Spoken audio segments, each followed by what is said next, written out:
तो आज की क्लास में हम लोग देखने जा रहे हैं कि हम लोग कैसे ASP.NET के एप्लीकेशन के अंदर में एक मास्टर पेज कैसे डेवलप करेंगे।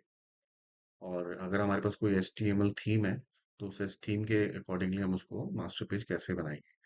तो देख लेते हैं। सबसे पहले तो एक हमारे पास ये रिसोर्स है, एक HTML रिसोर्स है। ये मेरा एक लेआउट है। मैं इस लेआउट के भी हाफ पे एक मास्टर पेज बनाना चाहता हूँ, जिसमें आप देखो हर एक पेज के अंदर में अगर आप देखोगे तो एक कॉमन सा लेआउट आपको नजर आ रहा होगा, है ना। कॉमन सा लेआउट हम्म क्या, उसका एक हेडर पार्ट और उसका एक फूटर पार्ट, ये वाला पार्ट, और इसका एक अपना एरिया। हर एक में अगर ब्लॉग में जाते हो देखो, यहाँ तक तो पार्ट हो गया जो कॉमन है। ये पार्ट चेंजेस है, बीच का पार्ट चेंज है, और फूटर देखोगे तो फूटर भी आपको कॉमन मिलेगा। ये देखो ये फूटर है। इसी तरह से अगर आप दूसरे पेज पे जाते हो, सपोज कोई कॉन्टैक्ट पेज पे, तो भी आप देखो हेडर का पार्ट सेम है, फूटर का पार्ट सेम है। यहाँ पे सिर्फ कंटेंट एरिया चेंज हो रहा है। तो हर बार क्या है कि आपका कंटेंट एरिया चेंज हो रहा है, हेडर फुटर आपका सेम। तो उस केस में आपको कैसे बनाना होगा, लॉगिन भी है, साइन अप भी है। तो हमारे पास दो ऑप्शन है, या तो हम एक ही ऑप्शन में सीधा का सीधा क्या करें कि हम कॉपी पेस्ट करके बना लें, है ना। हम्म कॉपी पेस्ट करके भी तुम बना सकते हो। लेकिन अगर तुम चाहो इसको मास्टर पेज के थ्रू बनाना, तो हम कैसे बनाएंगे वो आज की क्लास में हम देखते हैं। तो सबसे पहले क्या करेंगे, रिसोर्स जो है हमारे पास है, ये मेरा रिसोर्स है, जिसमें कुछ फोल्डर्स हैं, कुछ फाइल्स है HTML की। ठीक है। अब मुझे लेआउट बनाना है इसके भी हाफ पे। तो विजुअल स्टूडियो आप ओपन कर लो। यहाँ से जाके क्रिएट पे क्लिक करो और एक नया असाइनमेंट ओपन कर लो, जैसे ASP.NET web application .NET framework. जो आप नाम दे असाइन करना चाहते हो एप्लीकेशन का, जैसे मैंने ABC कर दिया। कोई भी नाम ले लो जो भी आप प्रोजेक्ट डेवलप करना चाहते हो। और सेम जैसे सॉल्यूशंस को ही अपने उसी फोल्डर में रखोगे तो बेस्ट रहेगा आपके लिए। फ्रेमवर्क बाय डिफॉल्ट जो आ रहा होगा वो ले लो। क्रिएट पे क्लिक करो। यहाँ पे आप वेब फॉर्म सेलेक्ट कर लो। ठीक है। एम्प्टी करोगे तो बिल्कुल स्क्रैच लेवल पे होगा, उसमें बहुत सारी चीजें जो है ना, बहुत सारे प्लगइन्स आपको डालने पड़ेंगे। वेब फॉर्म में बहुत सारे प्लगइन्स जो है, जैसे कि एक्सटेंशन हाइड हो गया, तो वो सारी चीजें आपको मिल जाएंगी यहाँ पे। यहाँ पे वेब फॉर्म सेलेक्ट करो और क्रिएट पे क्लिक करो। जैसे क्रिएट पे क्लिक करोगे, इंटायर एप्लीकेशन जो है जिसमें ABC के नाम से था वो लोड हो जाएगा यहाँ पे। अब आपने इसके अंदर क्या करना है कि जो उसके जो फाइल आपको नहीं चाहिए, जैसे कि अभी ये इंटायर एप्लीकेशन लोड हो गया, ओवरव्यू पेज क्लोज कर दो, सॉल्यूशन एक्सप्लोरर ओपन करो। इसके अंदर में कुछ पेजेस हैं जो ऑलरेडी बने हुए हैं, जैसे मुझे अबाउट नहीं चाहिए, इसका कॉन्टैक्ट नहीं चाहिए और डिफॉल्ट नहीं चाहिए। इसमें भी मास्टरपीस का कॉन्सेप्ट है। इसमें मास्टरपीस साइट डॉट मास्टर के नाम से बना हुआ है, जिसके थ्रू ये 3 पेजेस बने हुए हैं। ओके ठीक है। तो मैं उसी को आपको बताने जा रहा हूँ कि अगर मैं अपना खुद का लेआउट बनाऊंगा तो कैसे बनाऊंगा। तो ये मास्टर पेज को पहले यहाँ से डिलीट कर दो। हम आप खुद का मास्टर पेज लेंगे। मैंने इसको भी हटा दिया, यहाँ पे मैंने साइट मोबाइल वाला भी को भी हटा दिया, डिलीट कर दिया। यहाँ से डिफॉल्ट पेज को भी आप डिलीट कर दो। और डिफॉल्ट के बाद कॉन्टैक्ट वाला पेज वो भी आप हटा दो यहाँ से। और अबाउट का पेज भी आपने हटा दिया। देखा जाए तो आपको आपने जो डेमो वाला पेजेस थे वो हटा दिए। इसके अलावा भी कुछ आप डिलीट मत करना है इसमें से, अदरवाइज कोई प्रॉब्लम आ जाएगी एप्लीकेशन में। ठीक है। यहाँ तक डिलीट करने के बाद अब चले जाओ अपने फोल्डर पे जो आपको उसके साथ में यूज करना है। तो इंटायर फोल्डर फोल्डर के साथ जितने भी फाइल्स है जो कि एक आपके वेब एप्लीकेशन को, मतलब आपके HTML पेज को ओपन करा रही है, वो सारे रिसोर्सेज को वन टाइम पे यहाँ से सिलेक्ट करके कॉपी कर लो। कॉपी करने के बाद अपने सॉल्यूशन में जाओ, और सॉल्यूशन के अंदर में जो आपका हेड पार्ट है, जो एप्लीकेशन का नाम लिखा होगा, सॉल्यूशन का नेम, वहां पे राइट क्लिक करो और वहां पे पेस्ट कर दो। हो सकता है कि कुछ ऐसी फाइल्स आपको मिले जो कि पहले से उसके साथ में मैच कर रही हो नेम, तो वहां पे यस कर देना, क्योंकि ओके आपको ये वाली फाइल आपको चाहिए उसके अंदर में, है ना। वो तो रिप्लेस हो जाएंगे। रिप्लेस हो जाएंगी, जो एग्जिस्टिंग रहेगी ना, एग्जिस्टिंग वाला को रिप्लेस कर देगा, तो ऐसा कर दी। ठीक है। अब देखो ये इंटायर जो आपके पास पेज लोड हो गया, लेकिन अभी आपके पास आ तो गया है, बट आप एक बार चेक कर लो कि जो आप आउटपुट बाहर देख रहे थे इस HTML का, वो सेम आउटपुट उसमें है कि नहीं है। तो उसके लिए क्या करना है आपको, index.html पेज आपको दिख रहा है, इस पे राइट क्लिक करो और सेट एज स्टार्टअप कर लो, यहाँ पे स्टार्ट पेज। और यहाँ से जाके IIS ब्राउजर के थ्रू उसे एग्जीक्यूट करा दो।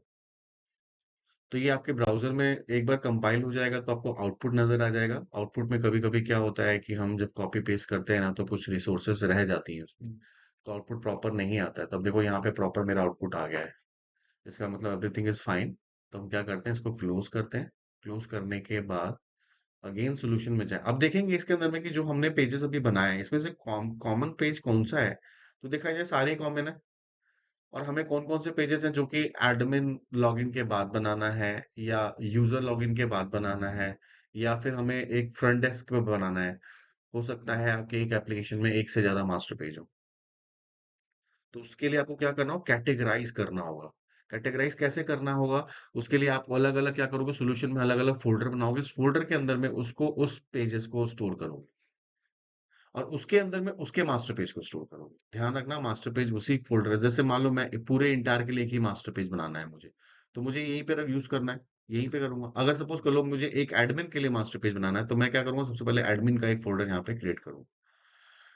तो वो बहुत ईजी है, यहाँ पे राइट क्लिक करके ऐड करके आप न्यू फोल्डर यहाँ बना सकते हो। ठीक है, यहाँ से राइट क्लिक करके यहाँ देखो न्यू फोल्डर का ऑप्शन यहाँ पे मिल जाएगा आपको। ऐड नहीं करना ना, न्यू फोल्डर, ये देखो यहाँ पे। एक मिनट, राइट क्लिक किया और यहाँ पे देखो add new folder. Sorry sorry sorry, because मैंने अभी प्रोग्राम को एग्जीक्यूट कराया हुआ, तो कभी भी एग्जीक्यूट करो अगर पूरा हो बन, तो कभी भी ये ऑप्शन नहीं आएगा। ठीक है, यहाँ पे राइट क्लिक करो और यहाँ पे देखो ऐड करोगे, यहाँ पे फोल्डर का ऑप्शन आ गया। तो यहाँ पे फोल्डर में आप अपना अलग से बना के रख सकते हो। फिलहाल अभी फोल्डर की जरूरत नहीं है, मुझे इसी में कराना है। तो मैं क्या करता हूँ, यहाँ से मुझे कॉमन एक पेज चाहिए जिसमें मुझे मास्टर लेआउट बनाना है। तो मैं इसमें से डिसाइड कर लेते हैं हम कौन सा चाहिए। तो हमें इसमें से लाइक ले लेते हैं कॉन्टैक्ट अस वाला पेज। ठीक है, उसको मैं लेते हैं क्योंकि क्या है, होम तो आपको बनाना ही पड़ेगा। इंडेक्स वाला तो पूरा एक एक ही रहेगा, क्योंकि इंडेक्स वाले को आप मास्टर पेज में बनाने की कोई जरूरत नहीं है। अगर चाहो तो उसको भी बना सकते हो, लेकिन अभी फिलहाल मैं एक कॉमन पेज, क्योंकि हेडर फोल्डर सब में सेम है, तो मैं सपोज कर लो यहाँ से हमने उठा लिया इसको कॉन्टैक्ट, अब एक कॉन्टैक्ट वाले पेज को, कॉन्टैक्ट वाले पेज को मुझे का लेआउट मुझे यूज करना है। ठीक है, अब इस लेआउट पेज के अंदर में आप देखो एचटीएमएल का जो पेज है जहाँ से आपने इसको डाउनलोड किया है, उसके कुछ एब्रिविजन यहाँ पे आ रहे होंगे, उसको आप यहाँ से डिलीट कर सकते हो। ये डॉक टाइप से आपका यहाँ पे कोड स्टार्ट होता है, राइट। ये पूरा इंटायर एचटीएमएल का कोड है जिसके अंदर में run at server attribute form tag नहीं मिलेगा। फॉर्म टैग तो मिलेगा लेकिन रन एट एट्रीब्यूट सर्वर का नहीं मिलेगा। तो अभी क्या करना है आपको, यहाँ से प्रोजेक्ट में जाना है, इसी इसके अंदर में, इस एप्लीकेशन के अंदर में आपको क्या करना है, एक मास्टर पेज ऐड करना है सबसे पहले। तो प्रोजेक्ट में जाओगे, ऐड करोगे न्यू आइटम, और यहाँ से वेब में जाके एक मास्टर पेज ऐड करना है। मास्टर पेज के लिए यहाँ पे आप मास्टर पेज लिखो, यहाँ पे मास्टर लिखना, तो ऑटोमेटिकली मास्टर पेजेस आ जाएंगे आपके पास। ये वाला है जो मास्टर पेज, सब मास्टर पेज बनाने के लिए है, ये है master page, web form master page. ये वाला ऑब्जेक्ट को सेलेक्ट करना, जो मास्टर पेज का नाम आप असाइन करना चाहते हो रख लेना। मैंने साइट वन के नाम से है, मैंने साइट के नाम से रखना सपोज कर लो, तो मैंने साइट ले लिया, साइट डॉट मास्टर। जैसे ही आप इसको ऐड करोगे, अब उसमें और इसमें क्या फर्क है, जो अगर आप एसटीएम एक नॉर्मल सा एक पेज देखोगे, उसमें भी सेम यही मिलेगा आपको, जो कि आपका डिफॉल्ट वाला पेज होता है जो आप ऐड करोगे विदाउट मास्टर पेज। लेकिन मास्टर पेज में और उसमें फर्क ये है कि मास्टर पेज के हेड के अंदर में एक तो एक होगा कॉन्टैक्ट प्लेस होल्डर होगा, जो कि एक हेड के अंदर होगा, और एक होगा उसके बॉडी के अंदर में। ये जो बॉडी के अंदर में ये एरिया है, यहाँ पे आपको जो सेपरेट वाले जो पेजेस आपके बनेंगे, जो उसके कंटेंट बनेंगे, जो पेजेस के कंटेंट आप बनाओगे, जो कंटेंट प्लेस करोगे, वो इस प्लेस होल्डर के अंदर होगा। और ये वाला एरिया वो है जहाँ पे आपको हेडर का डिक्लेयर करना है, जितने भी हेडर टैग्स होंगे, लाइक लाइक आपको जितने भी लिंक हैं, जितने भी सपोर्टिंग फाइल्स है, वो आप इसके अंदर में रखोगे। ठीक है, तो ये आपके दो एरियाज हैं, इसके अंदर में हमें इसको प्लेस करना है। और यहाँ पे page directive same as it is ऐसे रहेगा, पेज डायरेक्टिव जो यहाँ पे लिखा हुआ है as it is page directive यही रहेगा, राइट। और ये आपका जो हो गया हेड का पार्ट हो गया, और ये आपका हो गया बॉडी। ठीक है, बॉडी के अंदर में आपका कंटेंट प्लेस होल्डर भी आ गया। ठीक, अब आपको क्या करना है, सबसे पहले आपको जाना है अपने इस पे कॉन्टेक्ट डॉट एचटीएमएल पेज पे, और यहाँ पे जाके आपको उस कॉन्टेक्ट एरिया को उठाना है। सबसे पहले मैं क्या करता हूँ, यहाँ पे जाके देखो ये HTML का पार्ट हो गया, ये हेड का पार्ट हो गया, हेड के अंदर ये पूरा पार्ट। हेड के अंदर आपको क्या करना है, हेड के अंदर में जितने भी इसमें सपोर्टिंग लिंक्स फाइल हैं उन सबको कॉपी कर लो। ठीक है, यहाँ से लिंक फाइल स्टार्ट हो रहा है, यहाँ से मैंने कॉपी करना शुरू किया, और मैं हेड जहां तक ये बंद नहीं होता है, क्लोज नहीं होता है, वो हेड यहाँ तक है, तो मैंने पूरा पार्ट इंटायर पार्ट उसको कॉपी कर लिया यहाँ से, हेड वाले को। और हम चले जाते हैं साइट मास्टर में। साइट मास्टर में क्या करेंगे, ये जो आपको टाइटल दिख रहा है, ये टाइटल के नीचे जो ये आपका हेडर प्लेस दिख रहा है, इसको इसके नीचे आके, मतलब इसके अंदर आपको प्लेस नहीं करना है, इसके बाहर, मतलब इसी के अंदर यानी हेड के अंदर ही आपको क्या करना है, वो सारे लिंक को पेस्ट कर देना है। ठीक, पहला लिंक को आपने प्लेस कर दिया यहाँ पे। दूसरा क्या करना है आपको, ये आपकी बॉडी है। बॉडी आपकी यहाँ से स्टार्ट हो रही है, ये एक बॉडी का हेडर पार्ट हो गया। हेडर पार्ट मतलब उसके मेन्यूज वगैरह होंगे, है ना। ये हेडर पार्ट हो गया। इसके बाद यहाँ पे कॉन्टैक्ट प्लेस होल्डर, ये वाला एक फॉर्म है, देखा जाए तो। ये देखो यहाँ पे कॉन्टैक्ट के नाम से आ रहा है, और इसमें कुछ लाइक हमारे टेक्स्ट बॉक्स वगैरह आ जाएंगे। तो ये देखा जाए तो ये क्या है, आपका एक फॉर्म है। ये फॉर्म को यहाँ से आप पहले क्लोज कर लो इस तरह से। ये आपका हो गया फॉर्म, ये हो गया आपका फूटर। ठीक है, तो ये होगी बॉडी। अब क्या करना है आपको, ये जो कॉन्टैक्ट वाला पार्ट है, ये वाला कॉन्टैक्ट वाला जो पार्ट है, इस पार्ट को आपको यूज नहीं करना है अभी फिलहाल। इसको हम लोग पेज के लिए यूज करेंगे। ये जो ऊपर वाला जो पार्ट है, हेड वाला, हेड वाले को हम यहाँ से कॉपी कर लेते हैं। ठीक है, हेड वाले को हमने कॉपी कर लिया और साइट मास्टर में चले गए। साइट मास्टर में जाने के बाद जो ये इसका हेड पार्ट है, जो यहाँ से हेड खत्म हुआ है, एक मिनट, एक मिनट। यहाँ से जो ये बॉडी के अंदर ये हेड पार्ट है, इसको ले लिया आपने, और बॉडी का हमने हेड पार्ट जाके बॉडी के अंदर, ये मेरी बॉडी यहाँ से स्टार्ट हो रही है, मैंने पेस्ट कर दिया। एज इट इज को आप यहाँ पे क्लोज कर दो पहले।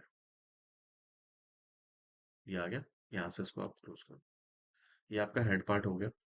अब हम आते हैं बॉडी के अंदर।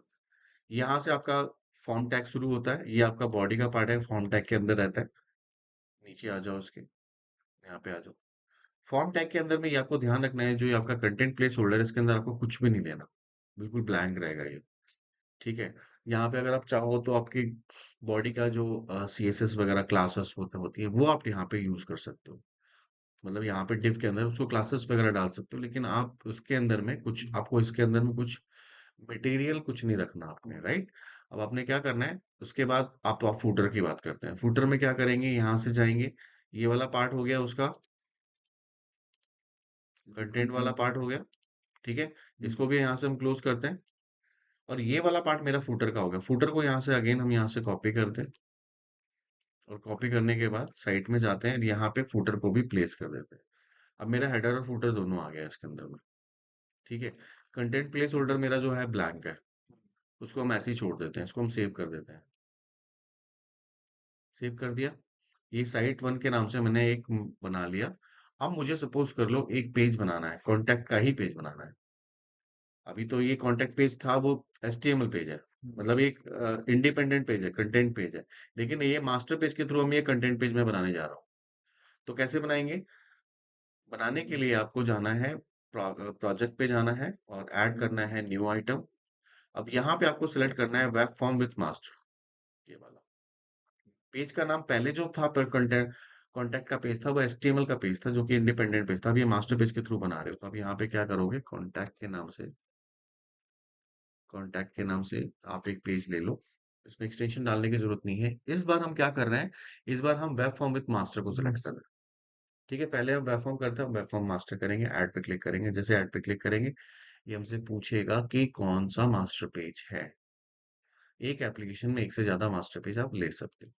ठीक है, हो सकता है वो किसी फ़ोल्डर के अंदर में भी हो, तो हम उसको यहाँ से फाइंड आउट करके बता सकते हैं। यहाँ से मैंने उसको सिलेक्ट कर लिया। अब देखो उसका उसका एक पेज आ गया यहाँ पे। इस पेज के अंदर में कोई भी HTML का पार्ट नहीं आ रहा है, वो क्योंकि वो ये पेज जो है ये ड्राइव होके आया है आपके साइट डॉट मास्टर से। ठीक है, जो उसमें हम चेंजेस करेंगे वो यहाँ पे अफेक्टेड आपको दिखेगा। अब यहाँ पे अगर इस पेज को मैं रन कराऊँ, तो इस पेज का हेडर फुटर तो आपको नजर आएगा, कंटेंट प्लेस होल्डर नहीं आएगा, कंटेंट नहीं आएगा। कंटेंट भी मुझे इसमें डालना है। ठीक है, तो कंटेंट कैसे, पहले मैं इस पेज को आपको रन करा के दिखाता हूँ। पहले एक बार चेक कर लूँ कि आपका पेज सही से चल रहा भी है कि नहीं, आपकी सारी चीजें आई हैं। एक सेट है, स्टार्ट पेज कर दिया हमने इसको, कॉन्टैक्ट डॉट ASPX को। अब मैं इसको रन कराता हूँ। अब देखना यहाँ पे जो पेज आएगा उसका हेडर और फुटर उसका आना चाहिए। हेडर फुटर आ रहा है, ये हेडर पार्ट हो गया प्रॉपर आ रहा है, ये फुटर पार्ट हो गया, जो हमने लिया था उसको फुटर में, ये फुटर आ गया। कंटेंट प्लेस होल्डर इस टाइम पे अभी कुछ भी नहीं है, क्योंकि कंटेंट हमारा ने डाला ही नहीं है। अब कॉन्टैक्ट वाला जो पेज था, वो उसकी जो इन्फॉर्मेशन थी वो मुझे यहाँ पे प्लेस करनी है। तो हम क्या करेंगे, यहाँ से इसे आप अगेन स्टॉप करोगे, स्टॉप करने के बाद कॉन्टैक्ट वाले पेज पे चले जाना। जो एरिया मैंने वहाँ रखा था, जो मैंने आपको बोला था कि ये एरिया मुझे चाहिए उसके लिए, उस पार्ट को अब हम कॉपी करने जा रहे हैं। ठीक है, कौन सा एरिया, ये वाला जहाँ पे हमारे टेक्स्ट बॉक्सेस होंगे। तो यहाँ पे मैं इस टेक्स्ट बॉक्स वाले एरिया को यहाँ से सिलेक्ट करता हूँ। देखो ये हो गया कौन सा वाला पार्ट, वो कॉन्टैक्ट वाला पार्ट। यहाँ से इसको राइट क्लिक करेंगे, इसको कॉपी करेंगे। कॉपी करने के बाद यहाँ पे क्या करेंगे, कॉपी करने के बाद हम जाएंगे साइट मास्टर में, ये साइट मास्टर हो गया। और सॉरी, साइट मास्टर नहीं, कॉन्टैक्ट वाले पेज पे जाएंगे। ये कॉन्टैक्ट वाला जो पार्ट था, वो ऊपर वाला पार्ट था जो वहां से ड्राइव होके आया है। ये कॉन्टैक्ट प्लेस होल्डर है, इसके अंदर यहाँ पे आपको उसको प्लेस कर देना है।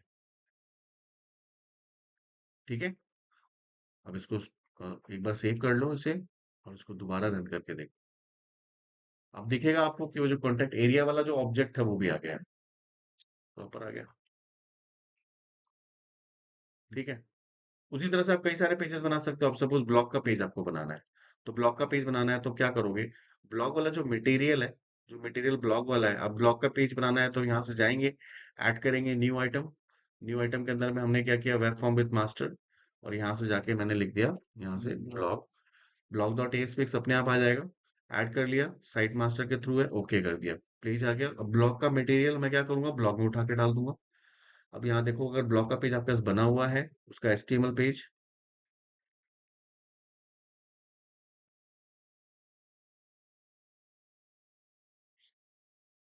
ब्लॉग के नाम से कोई पेज नहीं है क्या?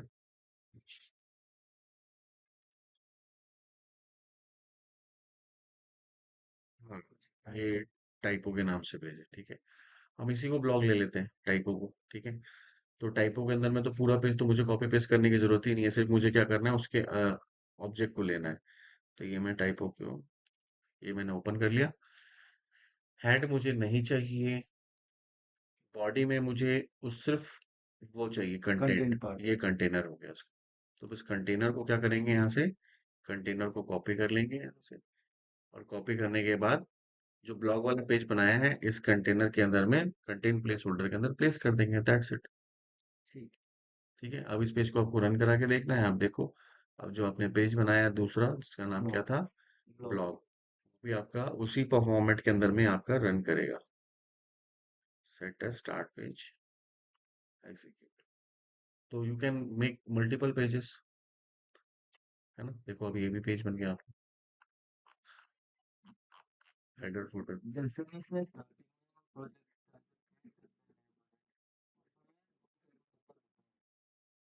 वो एक हाँ, ये वो बेसिकली मोबाइल एक होता है, मोबाइल वाला जो बनाते हैं उसके लिए, रिस्पॉन्सिव के लिए। जैसे कि अगर मोबाइल डिवाइस में जाता है, आपको यहाँ बनाने की जरूरत नहीं है, बूटस्ट्रैप यूज हुआ रखा है आपके अंदर में ना, तो आपको बनाने की जरूरत नहीं है, वो अपने आप ऑटोमेटिकली ले लेता है। स्विचर होता है, वो स्विचर होता है, मोबाइल स्विचर होता है, उसमें है फाइल, ये वाली फाइल देखो ऑलरेडी है इसके अंदर, मोबाइल स्विचर, है ना, व्यू स्विचर। व्यू स्विचर जो होता है वो ऑटोमेटिकली व्यू को स्विच कर देता है जिसमें भी आप चाहिए। तो वो उसके लिए ज़रूरी नहीं है।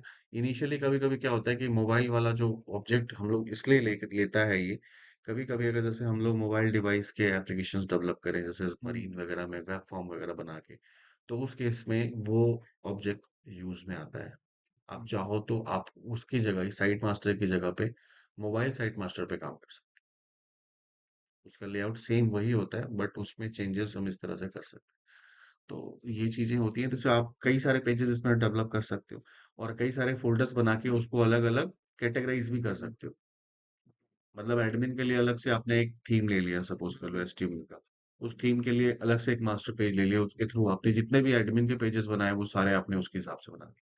फिर आपने दूसरा सपोज कर लो लिया कस्टमर के लिए, तो कस्टमर के अंदर में कस्टमर के सारे बना दिए। तो you can make multiple master page with in same application. इसमें सर एक क्वेश्चन ये है कि जैसे हम मास्टर पेज बनाते हैं तो हमने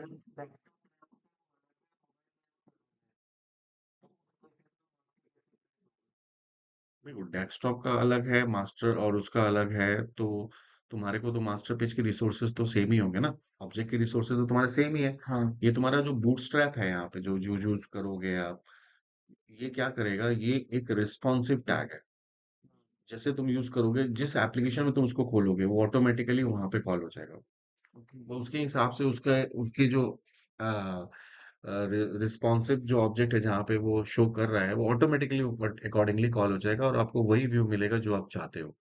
मतलब उसमें कोई दूसरा व्यू लेने की आपको अलग से कुछ जरूरत नहीं है, सिर्फ एक ही मास्टर पेज के through you can build all pages. बस आपको ये ध्यान रखना है कि जो सारे रिसोर्सेस हैं, मतलब आपकी जो फाइल है वो दोनों जगह सपोर्ट होनी चाहिए, मतलब मोबाइल पे भी और उस पे भी।